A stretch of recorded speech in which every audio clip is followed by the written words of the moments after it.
योगेन चित्तस्य पदेन वाचां मलं शरीरस्य च वैद्यकेन योपाकरोत्तं प्रवरं मुनीनां पतञ्जलिं प्राञ्जलिरानतोऽस्मि आबाहुपुरुषाकारं शङ्खचक्रासिधारिणं सहस्रशिरसं श्वेतं प्रणमामि पतञ्जलिं गुरुर्ब्रह्मा गुरुर्विष्णु गुरुर्देवो महेश्वरः गुरुः साक्षात् परब्रह्म तस्मै श्रीगुरवे नमः हरिः ओम्.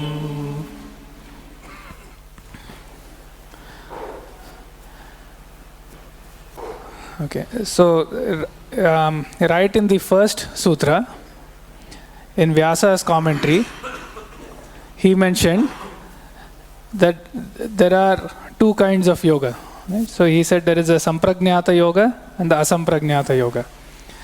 Since then, we have built up enough background to understand what is the samprajñata yoga by understanding what is samprajñata samadhi.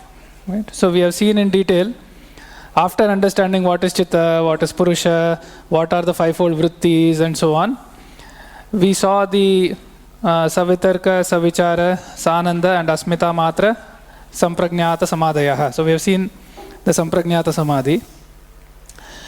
And in the previous session, we had started and we looked at the sutra that talks about the asamprajñata samadhi, right? Which is virama pratyayabhyasa purvaha samskara sheshonyaha. So this sutra, as we discussed last time, it talks about both the upaya of asamprajñata samadhi and the svabhava of the asamprajñata samadhi. So the upaya is the means. So what is the means? That is the first part of the sutra. It says virama pratyayabhyasa purvaha. And the svabhava is the nature of it, and that was samskara sheshaha.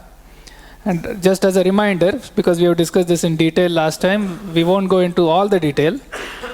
But the upaya or the means, which is virama pratyayabhyasa purvaha, means a yogi who has had an abhyasa, which very loosely, let's just call it practice, punapunyena anushtanam. So the practice of virama pratyaya means the idea of cessation or the pausing or the stopping. That idea has been sort of established in the mind, and that completely fills up the chitta. When this has happened several times, this abhyasa leads the chitta itself to approach the state of a complete pause or a stopping. And we saw a beautiful analogy from the Shankara Vivarana, which says when a fuel is burning, when the firewood is burning, then as the flame gets extinguished, just before the extinguishing, there is a glow that we see. So that glow corresponds to the idea of cessation, based on which the yogi has been doing the dharana, dhyana and samadhi. So the idea of cessation, which means there is still something in the mind. When that also goes away, after the final glow goes away, that is when the state of viramanam or virama is reached. Right? So this abhyasa of having the idea of cessation or virama in the chitta, that is the means. So this yogi or the chitta is of the type of virama pratyayabhyasa purvaha. So that is one part, that is the means, and that is how one is climbing from the samprajñata to asamprajñata. Now what is the nature of it? When the asamprajñata state is reached, all that remains in the chitta is samskara. So it is samskara shesho anyaha. Anyaha refers to the other samadhi, which Vyasa calls asamprajñata samadhi. Right? Because we have seen the samprajñata, this is the other one. In this state, there are no vrittis, there is no jnanam, right? The chitta is not functioning as an instrument. All that remains are the samskaras that constitute the chitta. When the samskaras also go away, the chitta itself disappears, and that is kaivalya. But here we are talking about the state of asampragnata samadhi, where only the samskaras are what remain in the chitta. There is no vritti or the jnanam. And this is what the sutra said, and we looked at it in quite some detail. Now we will start looking at what Vyasa said in his commentary on the sutra, in the Vyasa Bhashya. So Vyasa begins by saying, Sarva vritti pratyastamaye samskara sheshaha nirodashchittasya samadhi asampragnataha. So here, Vyasa in this line has sort of defined and characterized what is this asampragnata. He's saying when all the vrittis are setting, like the sun sets, right? So they are sort of going away. And samskara sheshavastha, which means this is a state of the chitta where only the samskaras remain. Then the chitta is in a nirodha state because all the vrittis have gone away. And we have seen in several previous sessions that the restraint is not actively introduced. I mean, somebody is not going and restraining the vrittis. There is a self-restraining because of the culture of the dharana dhyana samadhi. So the vrittis on their own, they will sort of fade away. When that happens, and the samskaras are the only thing that remains, that state is asampragnata. And that is what Vyasa says. Then he says, Tasya param vairagyam upayaha. So now he is linking the vairagya to this, okay? So vairagya, we saw a big hierarchy, right? First was the apara vairagya, which is the vashikara sanya vairagyam. Then we saw the higher vairagya, which is a different level altogether, which was called the para vairagya. If you remember, the para vairagya is a state where the viveka khyati has happened, okay? The purusha sakshatkara has happened, which means the yogi and the chitta has recognized its difference from the purusha. It has had a vision, so to speak, of the purusha. And the yogi has been in this state, let's say several times. And now he has a vairagya about that as well. Right? So now there is a non-attachment and the desire for that jnanam is also going away. This is the highest state where something that he has been striving for to get the self-realization he has achieved. And he says, okay, I don't want that anymore. There is non-attachment towards that. That we saw was paravairagya, which was something that will immediately or definitely lead to kaivalya, nantariyakam kaivalyam. Okay? So in that state, which is definitely going to lead to liberation or kaivalya, so that state of paravairagya is a means for the asampragnata samadhi. Right? So in this, now we are hearing a lot of terms and we are understanding where they fit in. And this is how the paravairagya relates to the asampragnata, where the paravairagya is a means to the asampragnata. That is clarified by the line that says, Tasya param vairagyam upayaha. Okay, then next there is another clarification about what is not. So in general, in all these ancient texts, you will see that the arguments are quite complete. So they will say what it is not, and all the sides are clarified. So in an attempt to bring clarity on what is being said. So the next Vyasa says, Salambano hi abhyasaha tat sadhanaya na kalpate iti. So the abhyasa so abhyasa we often say practice, and we have discussed how abhyasa is different from practice. But abhyasa, which is of a salambana nature, which means there is a dhyaya vastu, something on which there is dhyana, okay? And then something about which there is samadhi, which is the sampragnata samadhi with support. And support, what it means is, the chitta has some particular object or a tattva, right? It could be either a gross tattva like the Mahabhutas, the earth, water, fire and air. It could be a sukshma, subtle element. It could be the asmita itself and so on. All the abhyasa done with such a support, right? And what is the role of the support? The chitta takes the form of that, right? Because this is a sakshat upasthitihi. So that support, by influencing the chitta, it is as though it is directly present in the chitta, and chitta has taken the shape and form of that. So all the abhyasa done with this kind of a support of and leading to Sampragnata Samadhi, tat sadhanaya na kalpate. So that support doesn't directly lead, or it is not a means to Asampragnata Samadhi. That is what is being clarified. That can lead to higher and clearer and higher Sampragnata Samadhis. Okay? But that kind of abhyasa is not going to lead to the Asampragnata Samadhi, for which what is the means? It is the Paravairagya is the means to go beyond this higher and higher Sampragnata on to the level of Asampragnata. So Paravairagya is the means, and what is the abhyasa required? Virama Pratyaya Abhyasa. Right? So like we saw, Abhyasa Vairagya Abhyam Tan Nirodha, Vairagya and Abhyasa are both always required throughout, right till the state of Asampragnata. But the nature of the Abhyasa and the nature of the Vairagya is changing as we go higher and higher in the hierarchy. So that is being clarified.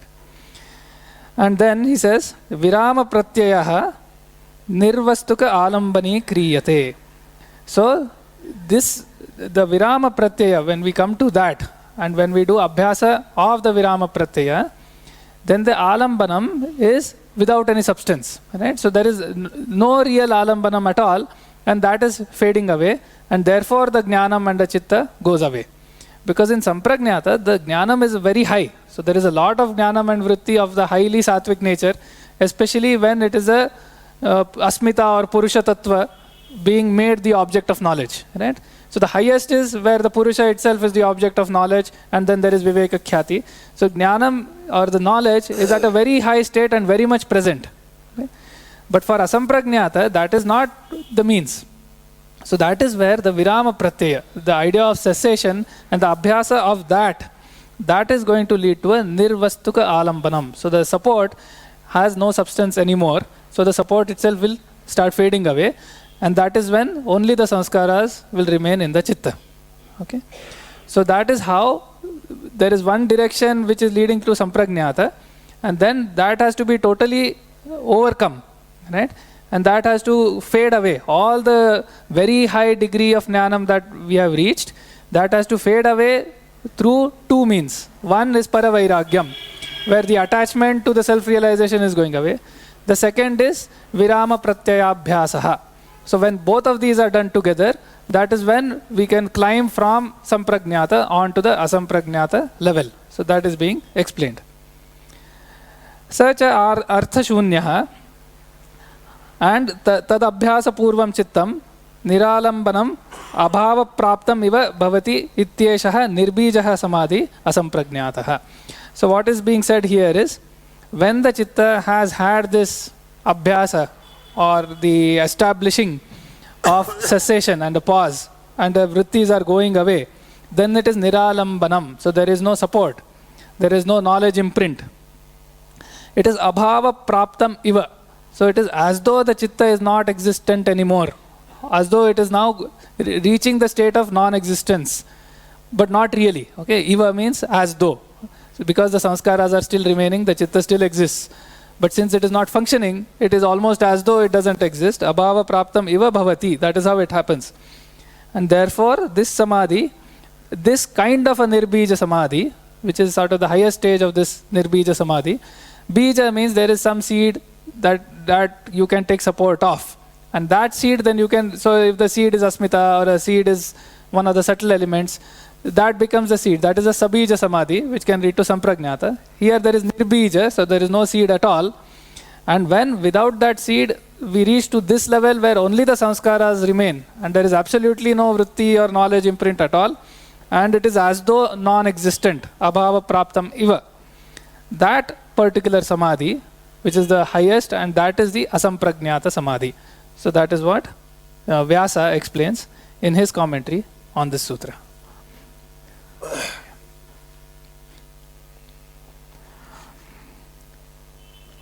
So it will be very interesting to see the terminologies which Patanjali has used.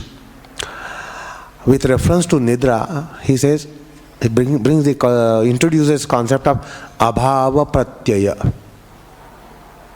With reference to sleep, Abhava Pratyaya. And here in Asampragnata Samadhi, Virama Pratyaya. Abhava Pratyaya, virama pratyaya. In the sutra to follow, he will bring a concept called bhava pratyaya.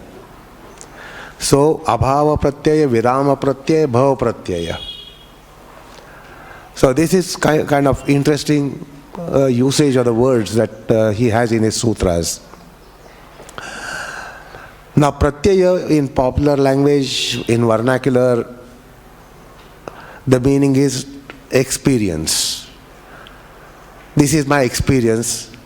That is my experience. This is somebody's experience. The vernacular usage is pratyaya. This is my pratyaya. This is my experience. That is his pratyaya. That is his experience. That is your pratyaya. That is your experience. That is one meaning which is very prevalent for the word pratyaya. The another meaning, as a technical term, comes as cause. Pratyaya means cause.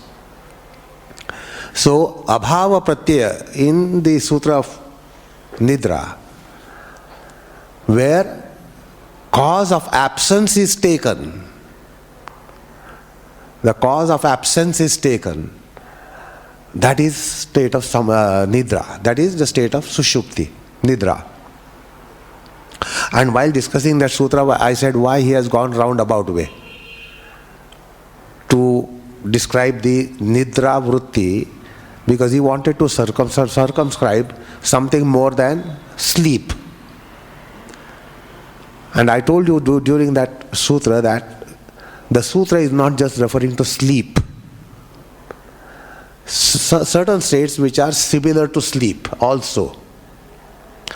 Like we take absence of cause, or there is like daydreaming. Daydreaming, what is the support of your mind? What is not present there? What is absent there? We always have daydreaming about it. If I am already a rich person, I don't have a daydreaming of becoming rich. If I am a poor person, I will have a daydreaming of becoming rich. So, cause of absence is taken in daydreaming. Cause of absence is taken even in state of sleep. The cause of absence, what is that absence? Absence of awakeful state. The cause of absence of awakeful state results into sleep. Cause of absence of what is present, actual, is daydreaming. And then similarly there are other states such as comatose, such as unconscious state. The cause of absence is taken. So that's abhava pratyaya. And now he comes here to virama pratyaya. So pratyaya is a common word in Nidra Sutra and Asampradaya Samadhi Sutra. So suppose this cause of what? Cause of absence of chitta vrittis is taken here. What is the cause of absence of chitta vrittis? Is samadhi. What is the cause of absence of final vritti to be restrained? Is paravairagya. Paravairagya is taken to mean as all vrittis are restrained. If you understand the process of all vrittis being restrained, as I said the other day, it is a pyramid. A pyramid structure where last vritti is viveka khyati. And when that is to be, the cause of that, restraint of that is virama pratyaya. And the cause of that is paravairagya. So sutra itself is implying that paravairagya is part of it. The paravairagya is only with reference to cessation of last, final, culminative, most exalted vritti. There is no vritti much more exalted than viveka khyati. So by the time the last vritti is restrained, all other vrittis are already restrained. By the time the last vritti, final vritti, most exalted vritti is being restrained, all the other vrittis are restrained. For asamprajna samadhi, last vritti needs to be restrained, and that last vritti is viveka khyati, and that is restrained by paravairagya. So that's why it is virama pratyaya. Earlier abhava pratyaya. In the following sutra, bhava pratyaya. So that when we go to that sutra, we will see why it is bhava pratyaya. Cause of bhava. In that kind of asamprajna samadhi, which is a topic of the following sutra, which I will not go in. Once we go there, then we will discuss bhava pratyaya. But it's interesting to note that he has used this kind of phraseology of abhava pratyaya, virama pratyaya, bhava pratyaya. Now this is the asamprajna samadhi, which is a transcendent state. You and me trying to understand what is this virama pratyaya through our empirical means, temporal means, will not be probable, will not understand. We have to just imagine what asamprajna samadhi might be. Don't expect us to tell you what asamprajna samadhi is.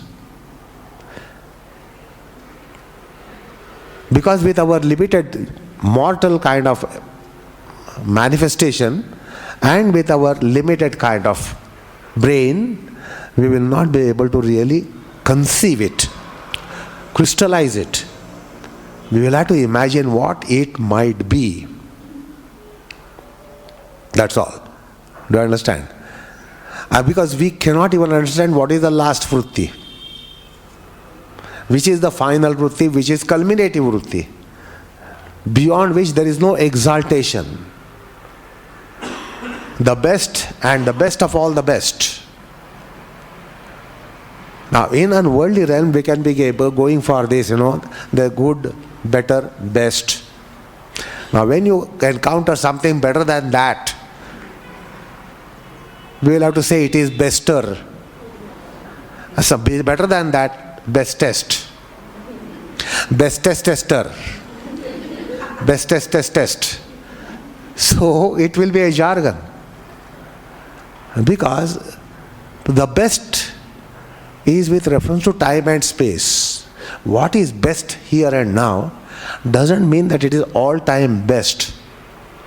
Because as time changes, time and space changes, we see something better coming up. So there is something beyond best as well. And beyond the best is a realm where we have to only imagine. You can't say, show me the better than best. I will not be able to show you better than best. I can at the most show you best. Is that right? So, this is a transcendent condition which we should not try to understand, comprehend, conceive, crystallize. We will have to imagine what this might be. And all for that support has been given by Patanjali and Vyasa. It's a transcendent state. Do not ever try to crystallize it. Because we are on this plane. We will not be able to imagine what Pune is by standing on ground level. But suppose I take a pedestal 1000 meters. I will see what Pune is. I can see what Pune is. If I go to 10,000 meters, the horizon will further extend. If I go to 1 million meters, 10 million meters, 1 billion meters, 10 billion meters, my horizon will extend. So this is a transcendent state from where you can't further go up. Here we can imagine 100 meters, 1000 meters, 10,000 meters, million meters, billion meters, trillion meters, quadrillion meters, pentallion meters, sextillion meters, septillion meters, octillion meters, millions meters we can go up. But there comes a level from which you can't go beyond. Acme. And asamprajñat samadhi is that transcendent state. We at the best can only imagine what it might be. If your imaginations are better than my imaginations, you will imagine better. If somebody's imaginations are better than your imaginations, that person will be able to imagine better, but we will never be able to crystallize.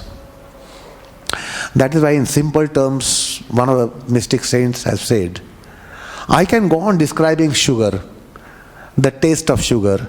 I can go on explaining you taste of jaggery, taste of honey.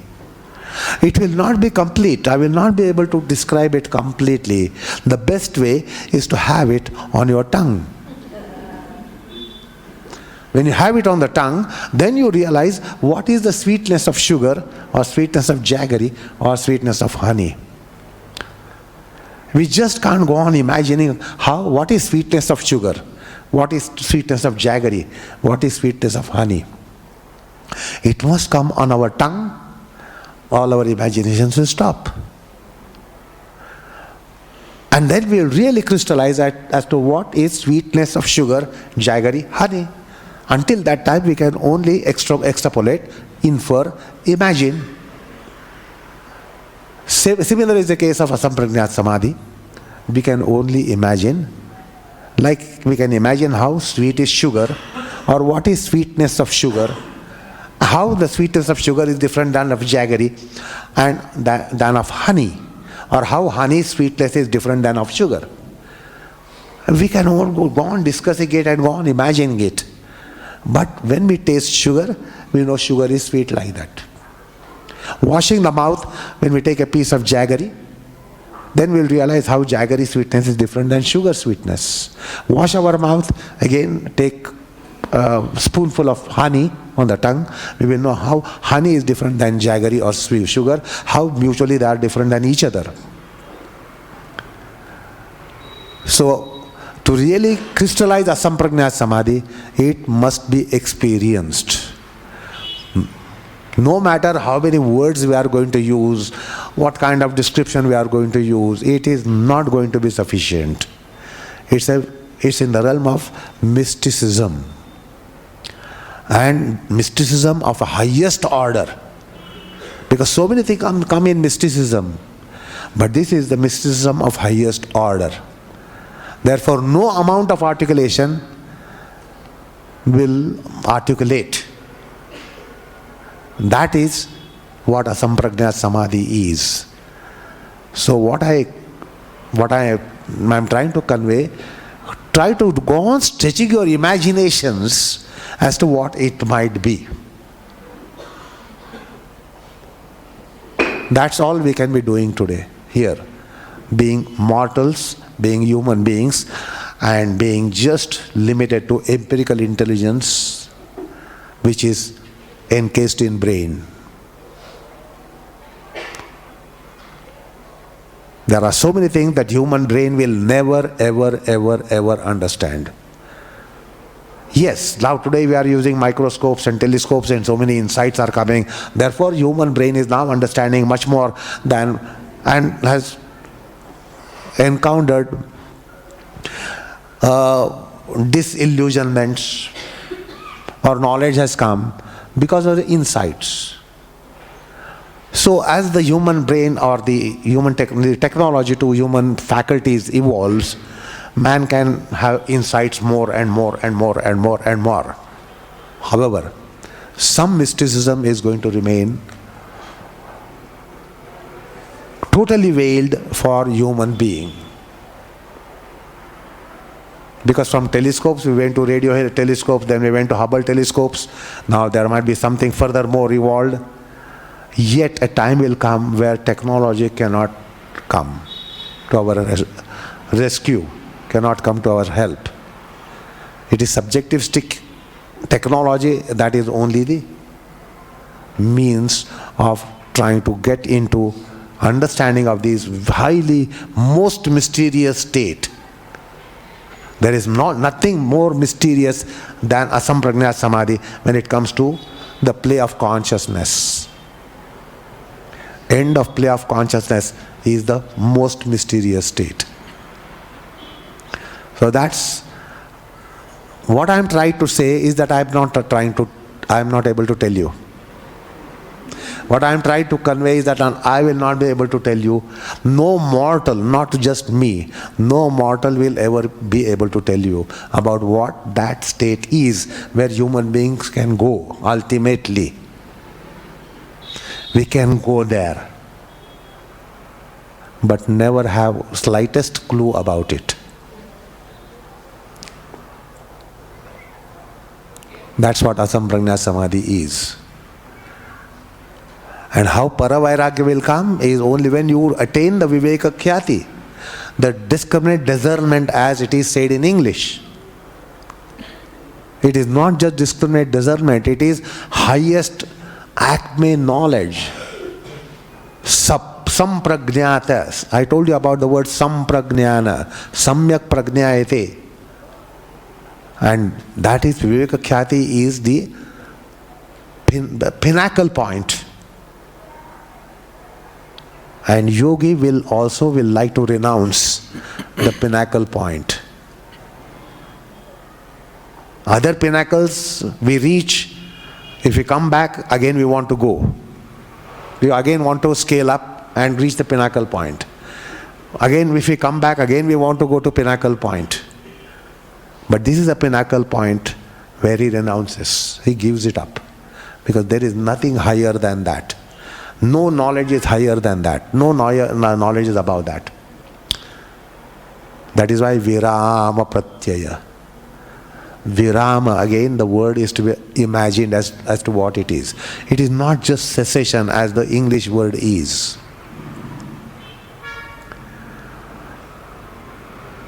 Like we have a word called retirement. Retirement. There is one kind of retirement after having experienced all glories. There is another kind of retirement when we cannot be pursuing.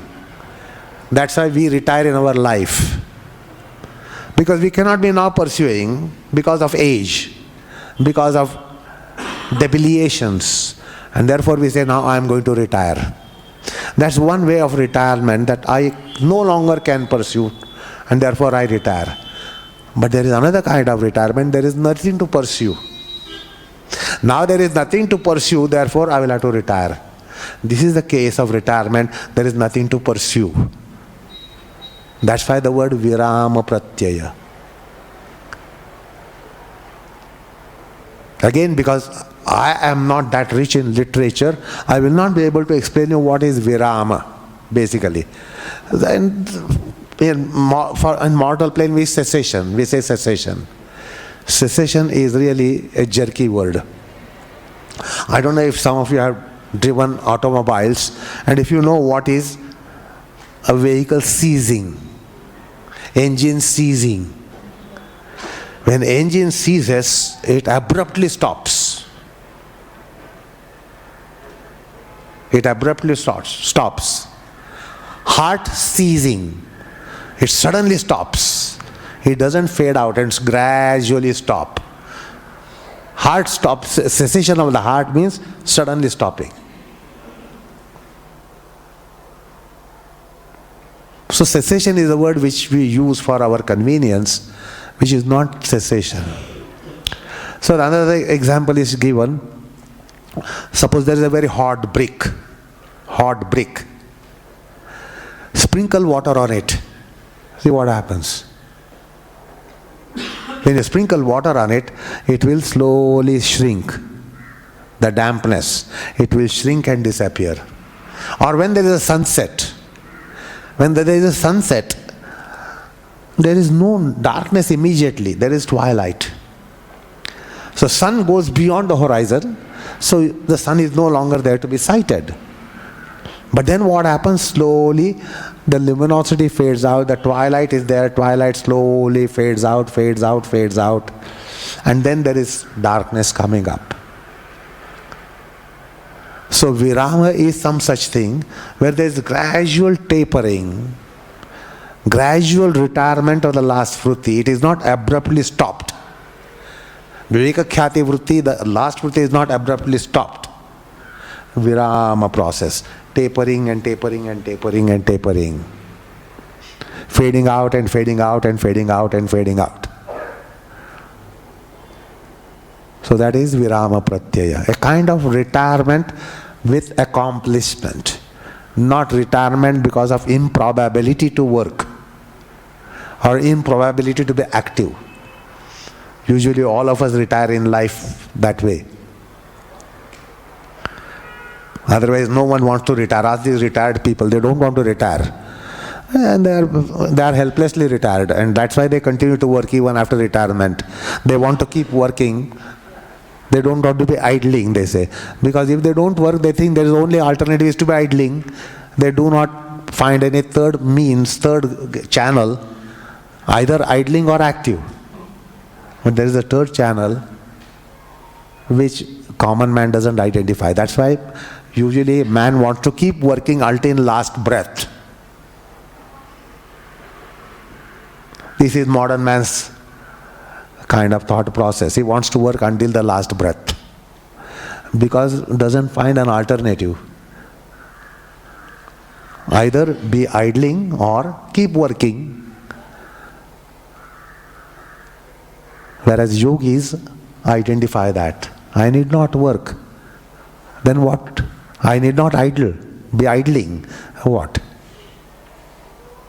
So there are journeys available. Materialistic common man has no journey.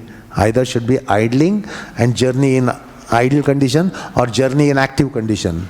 There is no third journey. There is third journey for yogi. And that's why it is essential kind of retirement of vritti functioning. Vritti functions will retire. Somewhere he has used the word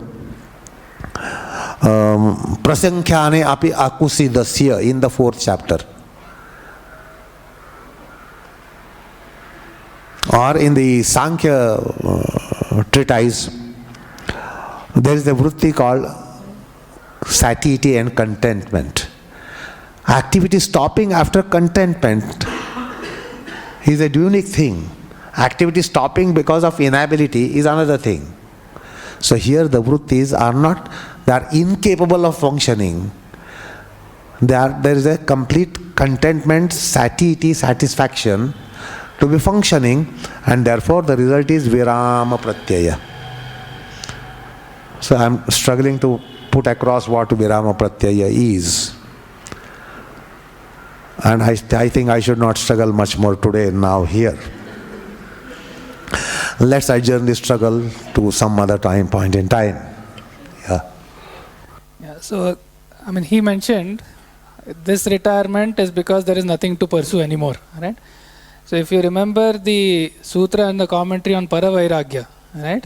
There it was said, exactly the same thing was said, because it says, Yasya udaye pratyudita khyati evam manyate, where the yogi, this is how he believes or feels. That praptam prapaniyam, whatever has to be attained, has been attained. Kshinaha kshetavyaha kleshaha, all the kleshas or the obstacles which are to be dried up and removed, they have already been removed. Chinnaha slishta parva bhavas sankramaha. So the samsara chakra, the wheel of the world, where somebody who is born dies, somebody who dies gets reborn again.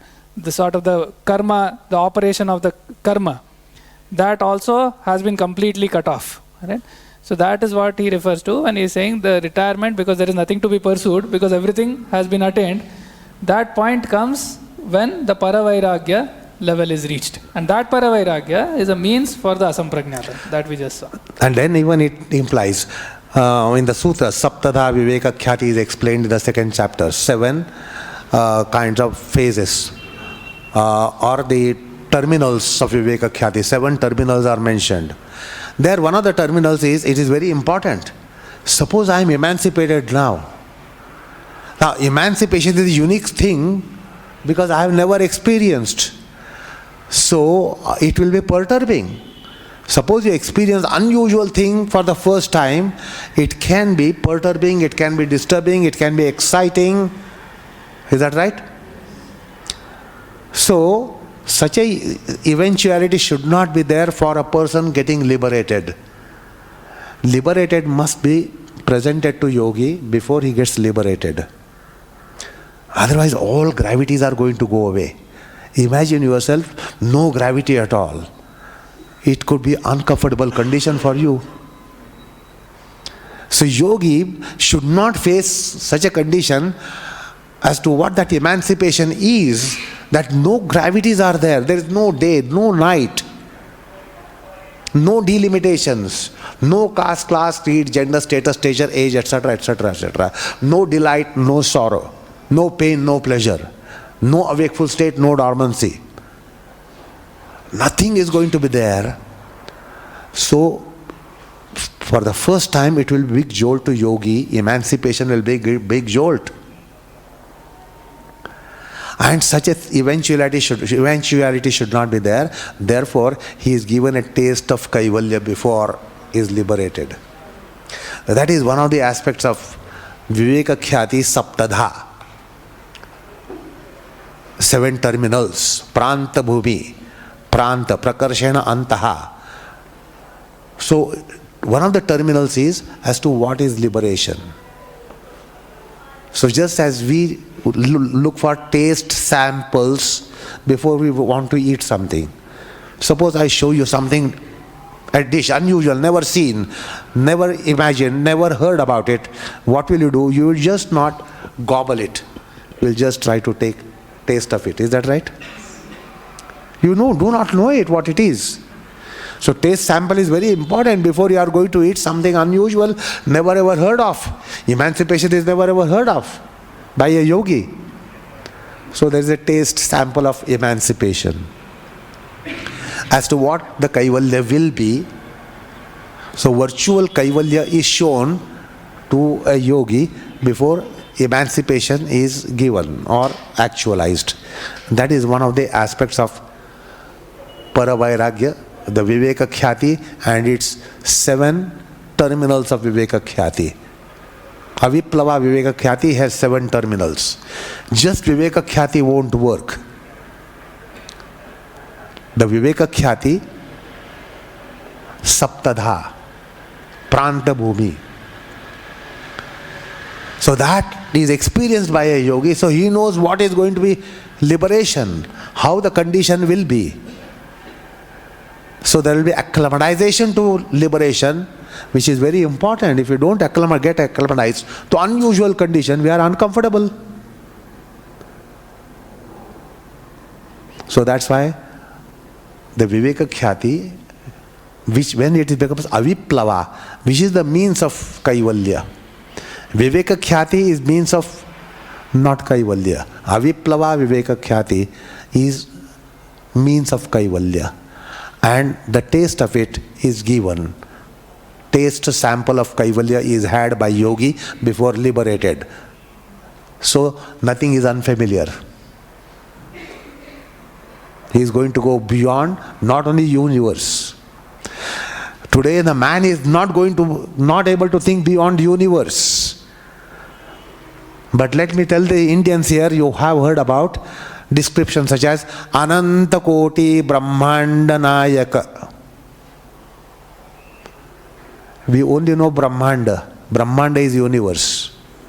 Modern man is not still able to imagine what is beyond universe.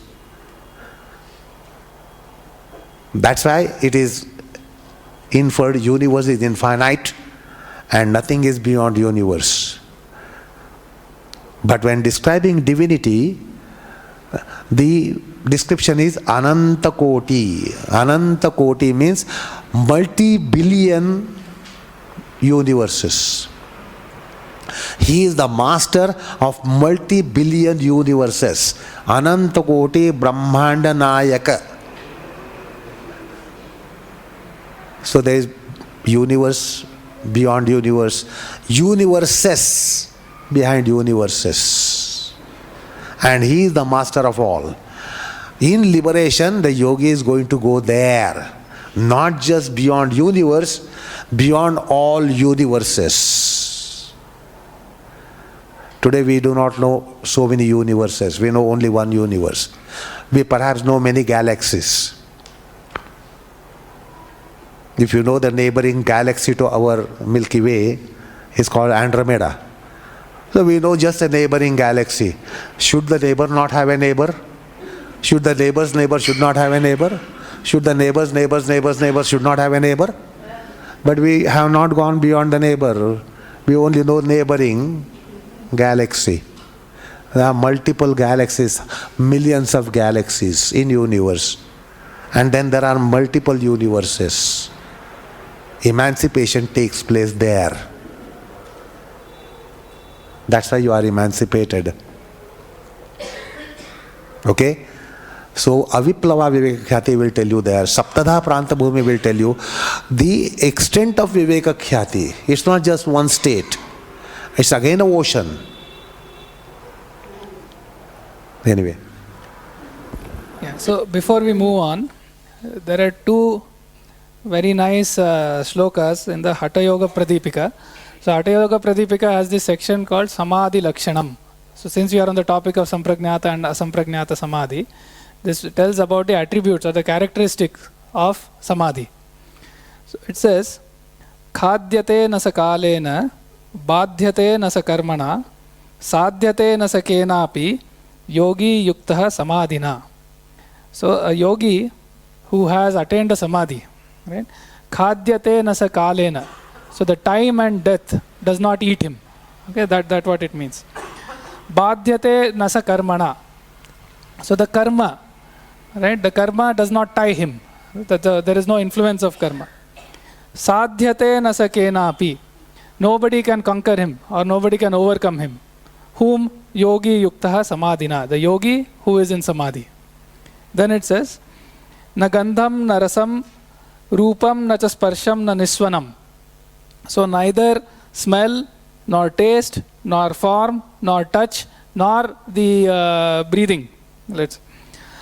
Atmanam na param vetti yogi yukta samadhina. He does not know himself, he does not know the other when a yogi is completely in samadhi. So that is how, very sort of poetically and beautifully, the state of samadhi is being described by Hatha Yoga Pradipika. So having seen the Sampragnata and Asampragnata, we have sort of reached the pinnacle of the mountain that we are climbing, right? Because there were two yogas and we were learning what that means. And we have reached Asampragnata. We have not yet reached Kaivalya, but we have understood the Asampragnata level. Now we start sort of moving around, looking around, and in the subsequent sutras, and familiarizing ourselves with the landscape around it, right? So this has been a sort of a linear progression of learning. Now it is slightly broadening out and we'll see what's around this place. So before introducing the next sutra, or before the next sutra, Vyasa introduces it by saying, Sa khalu ayam dvividha. So this asampragnata, really speaking, is again of two kinds on how you come to that state. Upaya pratyaha and bhava pratyaha. Okay? Tatra upaya pratyaha yoginam bhavati. So there is a bhava pratyaya and the upaya pratyaya. The upaya pratyaya is for yogis. What is the other one? What is bhava pratyaya? That is what Sutra 1.19 says. Patanjali says, Bhava pratyayo videha prakritilayanam. Okay? So this is a term. Now again, there has been a term that has been used, bhava pratyayaha. Okay, where the other way to understand is it by virtue of the being or virtue of the existence or janma matra karanakam, just by the birth or the existence itself, there is asampragnata samadhi. Okay, the asampragnata state. That is bhava pratyaya. So the pratyaya or karanam, as he has said, it is sort of the cause or the reason. So what is the cause? The very fact that they are existing in that state, janma matra karanakam, for whom videha prakriti layanam. So in some sense, one might feel that we are now moving beyond this abstract philosophizing, right? Slightly into, I mean, people might feel this is going into myth and legend and so on. So that's one way to look at it, given that Vedas are the pramanam. All of this, they accept the authority of Vedas. So whatever has been said in the Vedas is accepted as given. Right? So there is a nature of being called Videha Devata, and then there are Prakriti Layas. There are these two kinds of beings for whom, by sheer fact of the way that they exist, or the state that they are in, or the way they have been born, so to speak, Janma Matra Karanakam, for them, they are in Asampragnata state due to that. So that is Bhava Pratyaya. The other way to look at it, the one is the myth and legend and Vedas and so on. The other one is, once the framework is established, and this happens in science also, right? Once the framework has been established, you can see what can be inferred from that framework. Right? So what can be inferred is not just the things that we are familiar with, the yogis and the human and so on. This framework also permits beings of this nature who can be of the Bhava Pratyaya. And this has been described in the Vedas. Right? So even if you stick to a pure reasoning kind of a path to describe a darshana or a science, this still fits into that, because if it falls within the framework that has been so far established, it is definitely worth attention. Just because we have not seen a Videha Devata or a Prakriti Laya Devata, there is no need to discard that. So given that these are the tenets that we accept, what can follow, right? So this is one of the things that can follow, and incidentally it is well covered in Vedas and the Puranas. And I'll also sort of quote from the Vayu Purana to show what that means, where again it's being very nicely described in that place.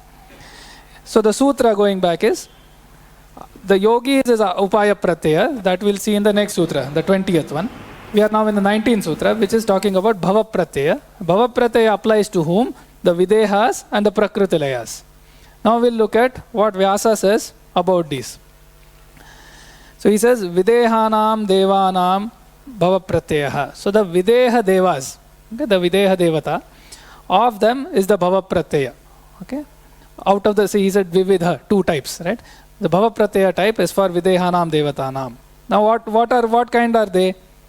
Tehi Samskara Matropagena Chittena Kaivalya Padam Iva Anubhavantaha. Okay? So their chitta, on its own, by its very nature, having only the samskaras that remain, they are experiencing a state which is similar to Kaivalya. It is not Kaivalya, it is similar to Kaivalya. And Sva Samskara Vipakam. So that is the fruition of their samskaras. We have seen that, right? The Samskara Vritti Chakram. So the samskaras are the subliminal impressions of every vritti that has happened, every experience, every thought, everything that happened in the chitta has left an impression on the chitta. Those are the samskaras. The samskaras invariably will attain fruition of the same nature, right? Now it goes back to the basic premise of the Sankhya Yoga that says nothing comes out of the blue. Every effect has a cause. So every samskara will generate a vritti of the same kind. It cannot bring something out of the blue, right? So the vritti that generated the samskara is going to generate a similar kind of a vritti. They are experiencing the swa samskara vipakam. So the fruition of those samskara, tatha jatiyakam ativahayanti. So the samskaras and the fruition of the type of the samskara, the same kind, ativahayanti means they are sort of bearing and experiencing and going through that. So these are the Videha Devatas. Now about Prakriti Layas. Tatha Prakriti Layaha Sadhikare Chetasi. Okay, so now this is a chittam which has substance. So this is an existing chittam which has the gunas. Sadhikara means they have the gunas. So the fabric of Prakriti is existing. The chitta has not completely dissolved or gone away. In that, Prakriti Line. So this chitta has dissolved into the Prakriti. So it exists, right? But it has been completely absorbed or dissolved in the Pradhana Prakriti, which is, so we have touched upon it a few times. In the Sankhya system, the Prakriti is a single entity, is an eternal entity, just like the Purushas are eternal entity. When the influence of Purusha happens on the Prakriti, it goes through stages of evolution, right? So there is a Pradhana, and then where there is Mahat and Buddhi and so on, where it leads to Mahabhutas, Indriyas, the subtle element, grosser elements, and that process of evolution has led to this phenomenal world. So the Pradhana Prakriti, which is the first eternal before it evolves, right? That state. In that, this chitta has been absorbed. Again, kaivalya padam iva anubhavanti. They are also experiencing the state as though it is kaivalya or liberation. But there is a difference between the videhas and the prakriti layas, and which we'll see later, where it says that the prakriti laya state is much, much, much higher than the videha devata state. Okay? And we'll see why. I'll describe that later, because I'm going through what Vyasa is saying now. Yavanna punaravartate adhikara vashat chittamiti. So how long will they experience this state as though it is kaivalya? Until they don't come back. Right? So they have been absorbed into this pradhana prakriti, the pure prakriti. But because there is adhikara, because they are still the material entity, it's going to come back. And why adhikara vashat? Because the gunadhikara exists. So it is still a substance, and there are the chitta is not really complete. It is not kritakritya.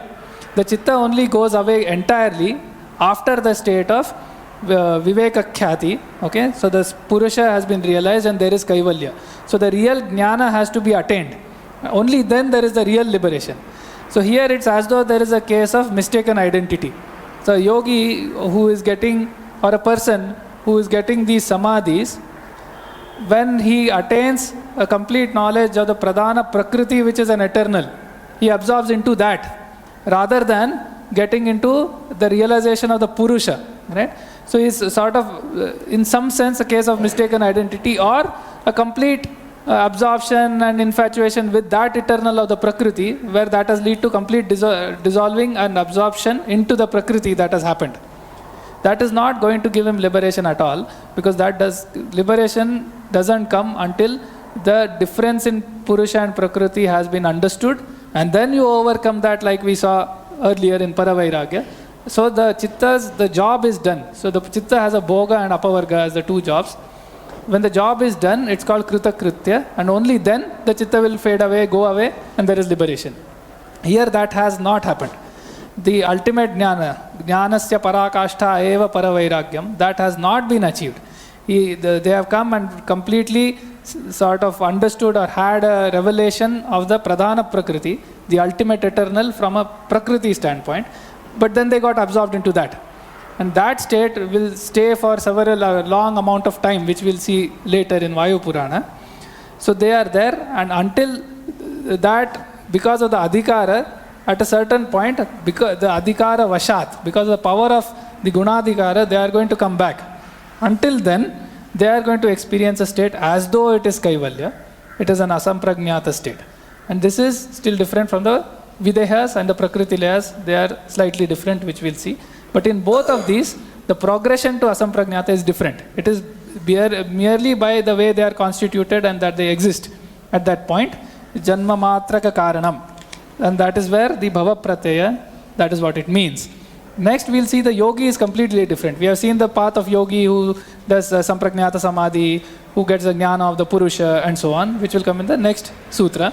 This is something else, but this is still an asamprajñata state. But it is not an asamprajñata yoga. It is an asamprajñata state which is similar to kaivalya, as though it is kaivalya. So that is what Vyasa is saying here.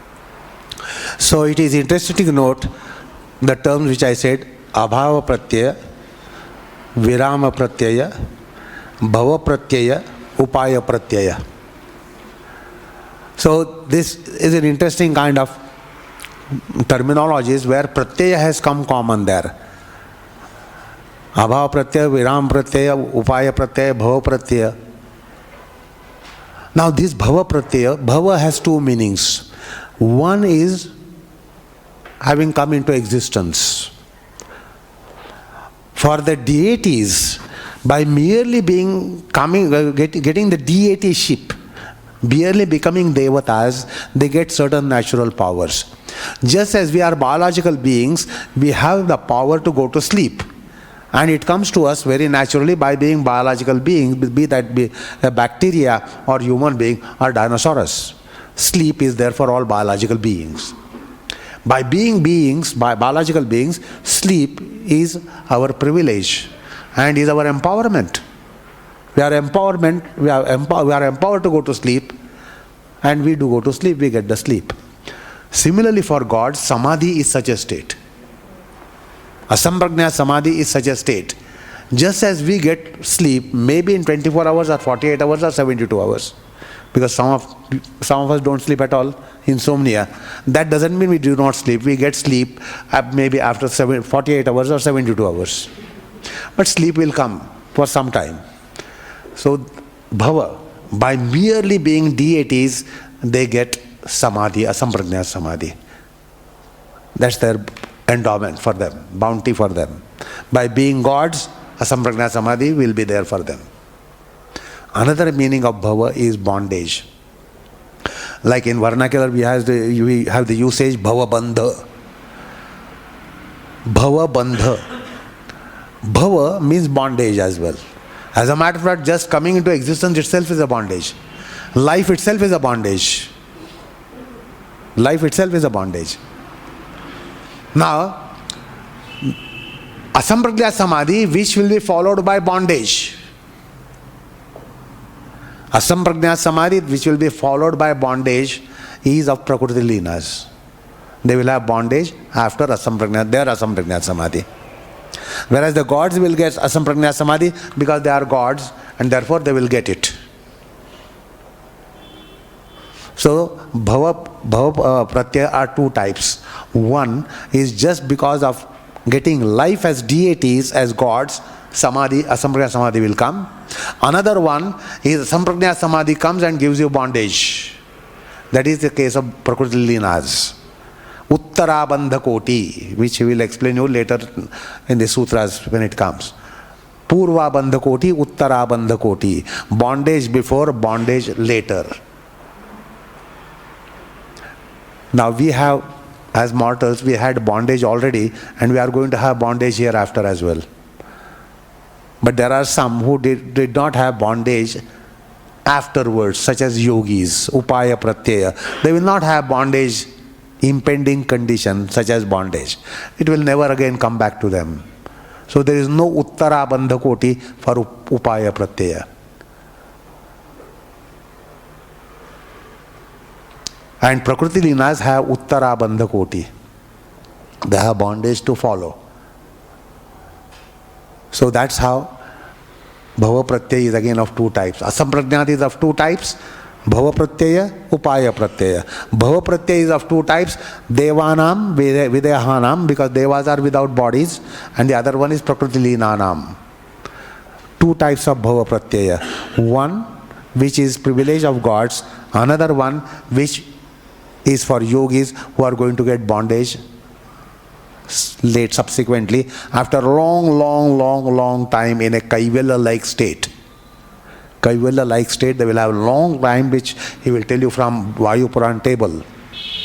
So that's how Bhava Pratyaya Samadhi is. Only take note of this. Abhava Pratyaya, Virama Pratyaya, Bhava Pratyaya Devanam, Bhava Pratyaya Prakriti Linanam, and Upaya Pratyaya of a yogi. The Pratyaya word is worth taking cognizance. It has come 4 places. Thank you. Okay, so we'll continue next time on the same sutra. We have seen the Vyasa's commentary, but we'll see some of the surrounding material. So we'll chant the shlokas on Guruji, and then maybe any questions for about 10 minutes after that.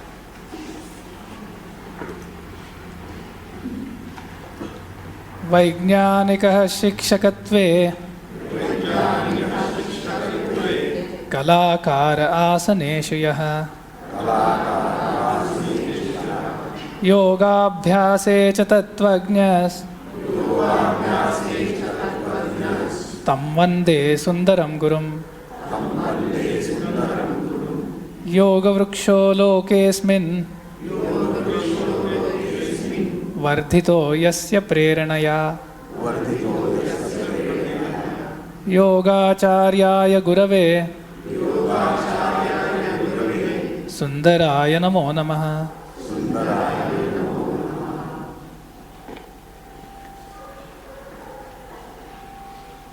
Any questions?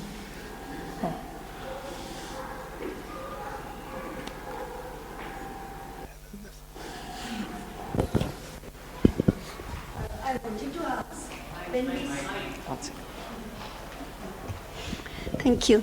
I wanted to ask, when you said that at Param Vairagyam stage, where even self-realization state is absent, it's void, empty, non-existent, can you term it as Jivan Mukta state? The state where all the great rishis like Ramana Maharishi or Bodhindra Swamigal, Sheshadri Swamigal, Ramakrishna Paramahamsa, have they all reached, were they in Asprajnana Samadhi or they were at Kaivalya? Because if we say they are at Kaivalya, then what are the 18 Siddhas we say? Patanjali Muni or all the other, Pambati Siddhar, are they all in Kaivalya state? And is it necessary to reach the Asamprajnana Samadhi state to feel, as he said, Hatha Pradipika says, there is no body, feeling of food, body, consciousness, nothing is there. And you can do Kaya Kalpa, whatever you want to do. So what is the difference between Asamprajnana Samadhi and Kaivalya, and what is that thin line? Thank you. And normal human being, do we need to go in process? Can't we also reach Asamprajnana Samadhi just like a sudden thing? Is it not possible? Mic irukkinga.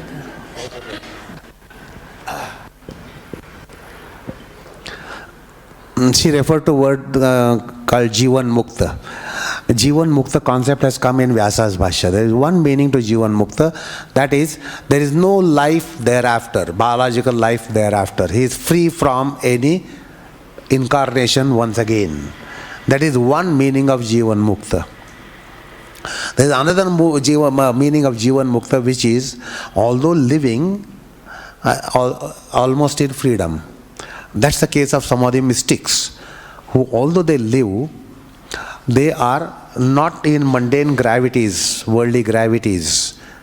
They are not tormented by the worldly conditions. Say, for local people, you know, if you are going to travel to Pune, between Pune and Mumbai by train, that's the terminal, that your destination. Mumbai is your destination. But what if you are at Bhaikhala? Bhaikhala is just a previous station before the CST. The Bombay Shivaji terminal. So that is the final destination. The train is going to stop there, you'll have to alight the train, and that's Bombay. What about if it is Bhaikhala has come?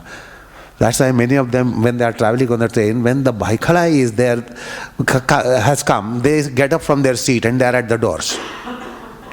As if Bombay has come. Yes, Bombay has come. Bhaikhala has come is Bombay has come. Because in just a couple of seconds, you will be at VT. So there are certain conditions. If you are in Bhaikhala, you are almost in Mumbai. Even if the train breaks at Bhaikhala, there is no problem. You can get down and then you are already in Mumbai. Yet you are not at CST. You are not at CST.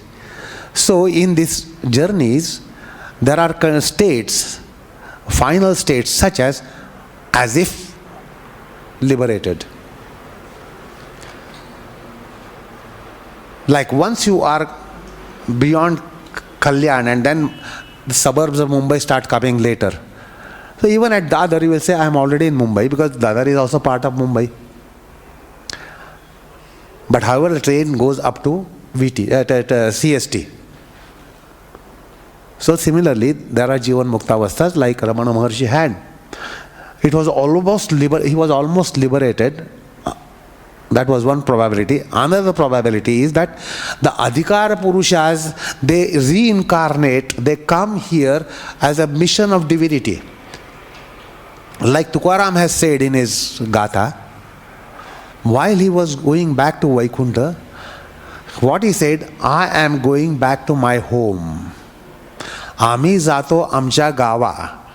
That implied that he came from there and now he is going back home. So probability is that Tukaram was already a liberated person, but came back for some work of divinity, accomplished the work of divinity, and finally said, Amsa Rama Rama Ghava, goodbye. I am going back to my home.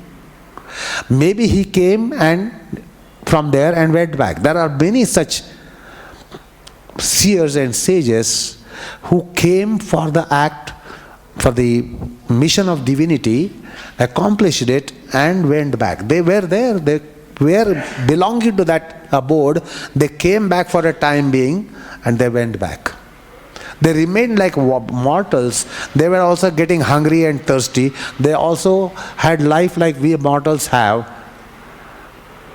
But that was like enactment for them. They enacted a role of being mortals.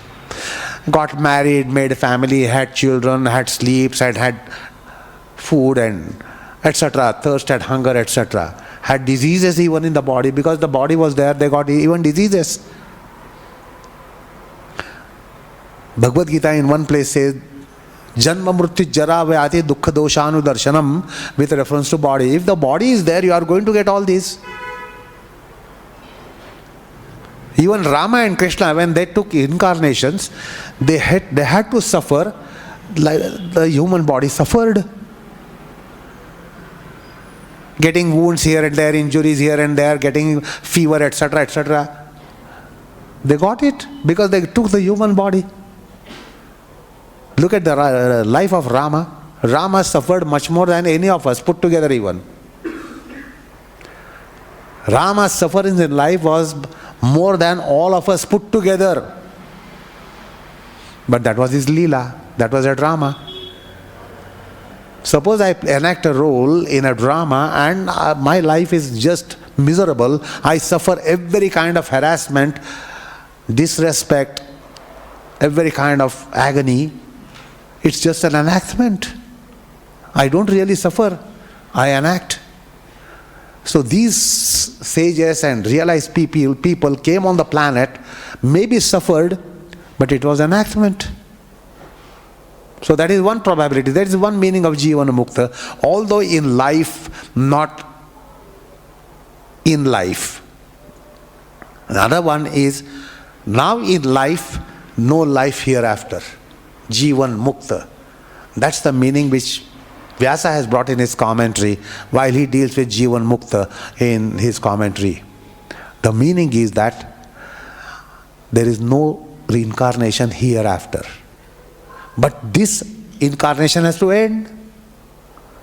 After the end of this incarnation, there will be no reincarnation. That's one meaning of Jivan Mukta. Or another probability like maybe Vasishtas, Vyasas, they came back. They came back for a mission of divinity, accomplished it and went back to their abode. And the best and most latest example is of Tukaram Maharaj, just about 350 years back. He said, goodbye, I am going back to my home. That means when he came here, it was not his home. When he incarnated as Tukaram, when he manifested as Tukaram, that was not home. He had his family, yet that was not his home. He said, now I am going back to my home. Amuta Rama Rama Ghyava. I mean, we were from Vaikuntha. I came from Vaikuntha. I came for some mission. I go back to my Vaikuntha. There is another meaning of Jivan Mukta. Now the case is whether you will have direct quantum leap and direct flight to Asampragnat Samadhi. If that is the case, you won't hear me. You won't be around me. You won't be waiting for me to teach you. Do you follow? What is possible or not possible? Probabilities are so many things. We just look at possibilities. We don't look at probabilities. It is probable that someone can get liberation. There are two kinds of muktis spoken of in Vedanta. Krama mukti, sadhyo mukti. Sadhyo mukti means immediate. Immediate. How immediate? I-double-M. Immediate liberation. And Krama mukti, by stages. By hopping flight. You can reach London by hopping flight from here. You can reach London by direct flight. So there is also liberation possible. That's called Sadhyo Mukti.